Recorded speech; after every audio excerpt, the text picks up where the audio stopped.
আসসালামু আলাইকুম, স্বাগতম জানাচ্ছি বিবিসি নিউজ আন্তর্জাতিক সংবাদে।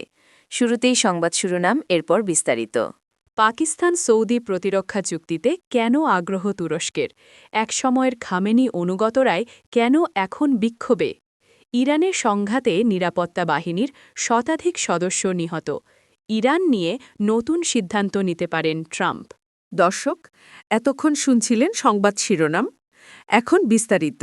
আপনি যদি ইসরায়েলের ধ্বংস চান এবং মুসলিমদের পাশে থাকেন, তাহলে ভিডিওতে লাইক করে চ্যানেলটি অবশ্যই সাবস্ক্রাইব করে দিবেন এবং আপনার মূল্যবান মতামত অবশ্যই কমেন্টে লিখে জানিয়ে দিবেন।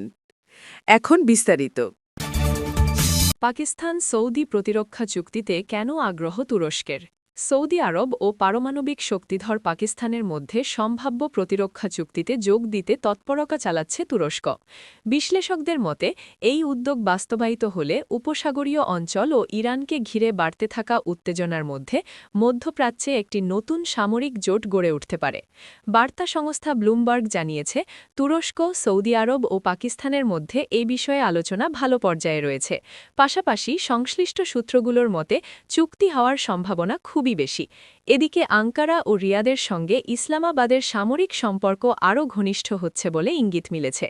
পাকিস্তান, তুরস্ক এবং সৌদি আরব যদি ত্রিপক্ষীয় প্রতিরক্ষা চুক্তিতে স্বাক্ষর করে, তাহলে তা তিন দেশের প্রতিটিকেই অনন্য সুবিধা দেবে। তেল সমৃদ্ধ সৌদি আরব হল আরব বিশ্বের একমাত্র দেশ যারা জি20 জোটে প্রতিনিধিত্ব করছে। ইসলাম ধর্মের দুই পবিত্র শহর মক্কা ও মদিনার অবস্থান এখানে। পাকিস্তান হল মুসলিম বিশ্বের একমাত্র পারমাণবিক শক্তিধর দেশ, আর তুরস্ক হল সামরিক জোট ন্যাটোর দ্বিতীয় বৃহত্তম সেনা সমৃদ্ধ দেশ। পাকিস্তান ও তুরস্ক দুই দেশই ক্রমাগত অস্ত্রের বড় উৎপাদক ও রপ্তানিকারক হিসাবে নিজেদের প্রতিষ্ঠিত করার চেষ্টা করছে। রাশিয়ার বিরুদ্ধে ব্যবহারের জন্য ইউক্রেনকে ড্রোন সরবরাহ করেছে তুরস্ক। একই সঙ্গে দেশটি সিরিয়ার সামরিক খাতের প্রধান পৃষ্ঠপোষক হয়ে উঠেছে। লিবিয়ায়ও তাদের সেনা মোতায়েন রয়েছে। চলতি সপ্তাহের শুরুতে রয়টার্সের প্রতিবেদনে বলা হয়েছে, প্রায় $200 কোটি সৌদি ঋণকে JF-17 যুদ্ধবিমান কেনার চুক্তিতে রূপান্তর করার বিষয় পাকিস্তান ও সৌদি আরবের মধ্যে আলোচনা চলছে। চীন ও পাকিস্তান যৌথভাবে এই যুদ্ধবিমানগুলো তৈরি করে। ঐতিহাসিকভাবে সৌদি আরব ও তুরস্কের সঙ্গে আলাদা করে পাকিস্তানের ঘনিষ্ঠতা রয়েছে, তবে সৌদি আরব ও তুরস্কের মধ্যে সবসময় মতৈক্য হতে দেখা যায় না। একসময়ের খামেনি অনুগতরাই কেন এখন বিক্ষোভে? চরম অর্থনৈতিক সংকটের মধ্যে সরকারবিরোধী বিক্ষোভ আরও জোরালো হয়ে উঠেছে ইরানে। প্রতিদিনই ছড়িয়ে পড়ছে নতুন নতুন শহরে।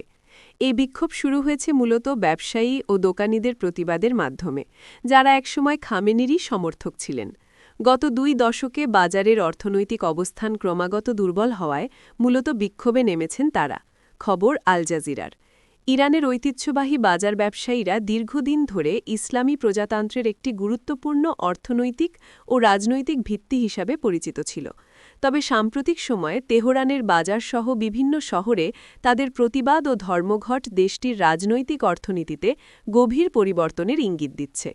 1979 সালের ইসলামী বিপ্লবে বাজারের ব্যবসায়ীরা গুরুত্বপূর্ণ ভূমিকা পালন করে এবং পরবর্তী কয়েক দশক ধরে তারা রাষ্ট্র ক্ষমতার সঙ্গে ঘনিষ্ঠ সম্পর্ক বজায় রাখে। এর বিনিময়ে তারা আমদানি লাইসেন্স, বৈদেশিক মুদ্রায় বিশেষ সুবিধা এবং বাণিজ্যিক নীতি নির্ধারণের সুবিধা পেত। 1980 ও 1990-এর দশকে এই শ্রেণী ইরানের অভ্যন্তরীণ ও বৈদেশিক বাণিজ্যে প্রভাবশালী অবস্থানে ছিল। তবে গত 2 দশকে পরিস্থিতি বদলাতে শুরু করে। বিশেষ করে 2005 থেকে 2013 মেয়াদে মাহমুদ আহমাদিনেজাদের সরকার বেসরকারীকরণ নীতির আওতায় বহু রাষ্ট্রীয় সম্পদ ইসলামী বিপ্লবী গার্ড বাহিনী IRGC এবং বড় ধর্মীয় ফাউন্ডেশনগুলোর হাতে তুলে দেয়। এতে এসব প্রতিষ্ঠান অবকাঠামো, জ্বালানি, ব্যাংকিং ও আমদানি বাণিজ্যে আধিপত্য বিস্তার করে, আর বাজারের ঐতিহ্যগত ভূমিকা সংকুচিত হতে থাকে। একই সময়ে আন্তর্জাতিক নিষেধাজ্ঞা ইরানের অর্থনীতিতে তীব্র চাপ সৃষ্টি করে। ব্যাংকিং ব্যবস্থায় সীমাবদ্ধতা ও মুদ্রাস্ফীতি ছোট ও মাঝারি ব্যবসায়ীদের জন্য ব্যবসা পরিচালনা কঠিন করে তোলে। এই প্রেক্ষাপটে বাজারের ব্যবসায়ীদের বর্তমান প্রতিবাদকে বিশ্লেষকরা দীর্ঘদিনের জমে থাকা অর্থনৈতিক ও রাজনৈতিক অসন্তোষের ফল হিসেবে দেখছেন। ইরানের সংঘাতে নিরাপত্তা বাহিনীর শতাধিক সদস্য নিহত। ভয়াবহ অর্থনৈতিক সংকটের জেরে ইরানে চলা 2 সপ্তাহের বিক্ষোভ সহিংসতায় দেশটির নিরাপত্তা বাহিনীর শতাধিক সদস্য নিহত হয়েছেন। রোববার দেশটির রাষ্ট্রায়ত্ত সংবাদ মাধ্যমের খবরে এই দাবি করা হয়েছে। এদিকে দেশটির পার্লামেন্টের স্পিকার সতর্ক করে বলেছেন, ওয়াশিংটন যদি ইরানে হামলা চালায় তাহলে যুক্তরাষ্ট্র ও ইসরায়েলের বিরুদ্ধে পাল্টা হামলা চালানো হবে। রাষ্ট্রীয় টেলিভিশন রোববার জানিয়েছে, সর্বশেষ দাঙ্গায় ইরানের ইস্পাহান প্রদেশে পুলিশ ও নিরাপত্তা বাহিনীর ৩০ জন সদস্য নিহত হয়েছেন এবং পশ্চিম ইরানের কেরমানশাহ প্রদেশে আরও ৬ জন নিহত হয়েছেন। অর্ধ সরকারি তাসনিম নিউজ এজেন্সি জানিয়েছে, দেশজুড়ে চলমান বিক্ষোভে নিরাপত্তা বাহিনীর ১০৯ জন সদস্য নিহত হয়েছেন। এদিকে ইরানের রেড ক্রিসেন্ট সোসাইটি জানিয়েছে, গোলেস্তান প্রদেশের রাজধানী গোরগানে তাদের একটি ত্রাণ ভবনে হামলার সময় একজন কর্মী নিহত হয়েছেন। রাষ্ট্রীয় গণমাধ্যম আরও জানিয়েছে, শনিবার রাতে পূর্ব ইরানের মাশহাদ শহরে একটি মসজিদে আগুন দেওয়া হয়েছে।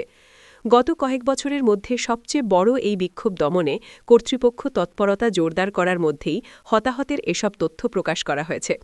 জীবনযাত্রার ব্যয় বৃদ্ধি ও মূল্যস্ফীতির ঊর্ধ্বগতির জেরে দেশটির হাজার হাজার মানুষ সরকার বিরোধী বিক্ষোভ করছেন।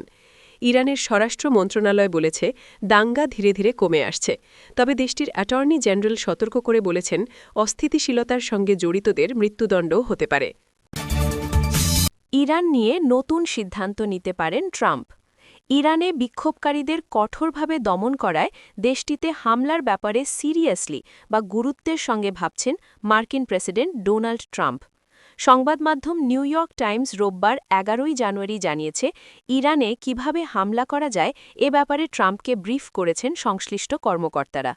কর্মকর্তারা জানিয়েছেন, ট্রাম্প এখনও চূড়ান্ত সিদ্ধান্ত নেননি, তবে তিনি হামলার অনুমোদন দেওয়ার বিষয়টি গুরুত্বের সঙ্গে বিবেচনা করছেন।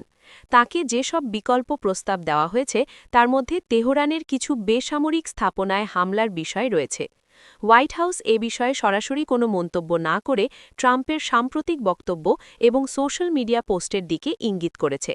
শনিবার ট্রাম্প লিখেছেন, ইরান স্বাধীনতার দিকে তাকিয়ে আছে, সম্ভবত যা আগে কখনো দেখেনি।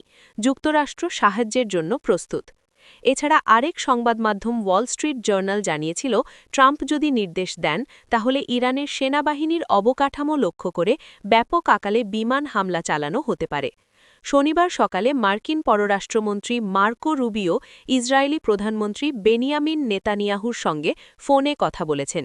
৩টি সূত্র জানিয়েছে, দুই নেতা ইরানের বিক্ষোভ, সিরিয়া পরিস্থিতি এবং গাজার শান্তি চুক্তি নিয়ে আলোচনা করেছেন। শনিবার সকালে ব্যক্তিগত সোশ্যাল মিডিয়া অ্যাকাউন্টে রুবিও লিখেছেন, যুক্তরাষ্ট্র ইরানের সাহসী জনগণের পাশে আছে।